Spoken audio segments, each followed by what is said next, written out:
Regardez là-bas, il est environ quelques mètres de nous. Il semble inactif. Mais c'est un piège. Dans quelques minutes, les combats vont recommencer. Notre position est ciblée. Ça commence à tirer de tous côtés.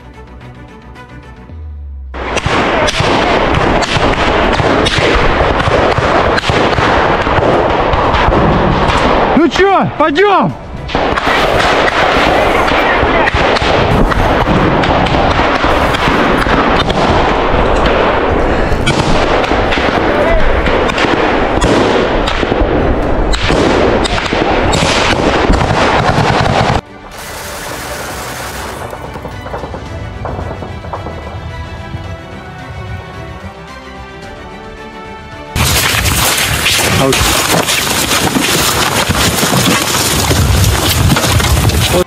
Dans certaines maisons, des armes et des explosifs peuvent être dissimulés.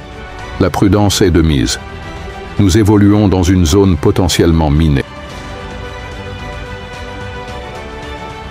La guerre qui dure et les conditions difficiles sur le front. Une situation qui épuise mentalement les soldats. Nous avons passé plusieurs jours avec eux.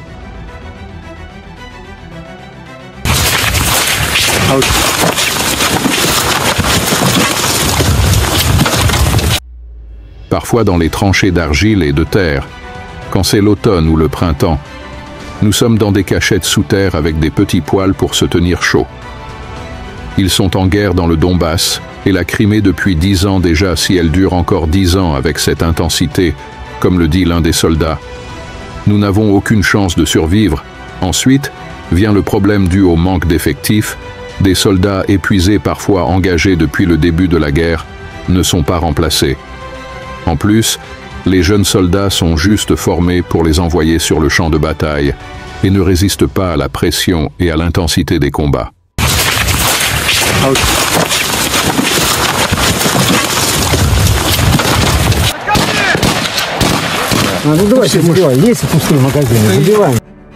Sur le terrain, le long des routes, la menace aérienne est omniprésente. Ces drones dominent le champ de bataille. Une configuration qui rappellera le conflit du siècle.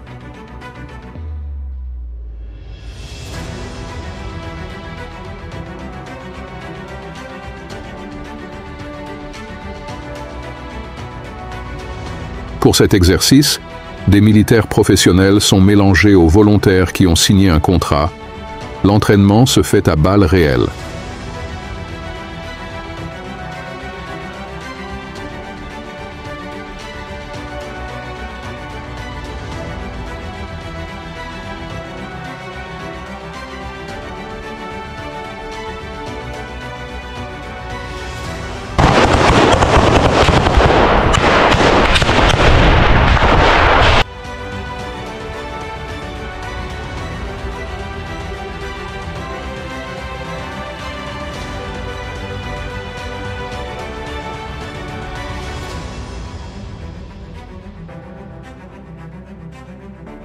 En face, les Ukrainiens ont très bien creusé leurs tranchées.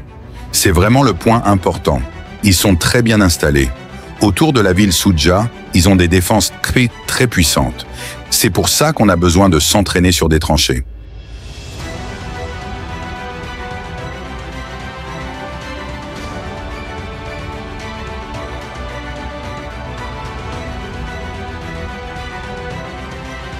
De l'autre côté de la frontière, le ministère russe de la Défense a diffusé une vidéo montrant des soldats hissant le drapeau russe dans le village de Novorodivka, situé dans la région de Donetsk en Ukraine.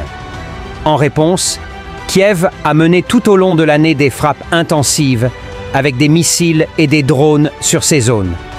Par ailleurs, Moscou a affirmé que ses forces aériennes avaient intercepté 103 drones ukrainiens, bien que certains aient atteint leur cible, notamment dans l'oblast de Smolensk, où un dépôt pétrolier a pris feu après une attaque menée aux premières heures du matin.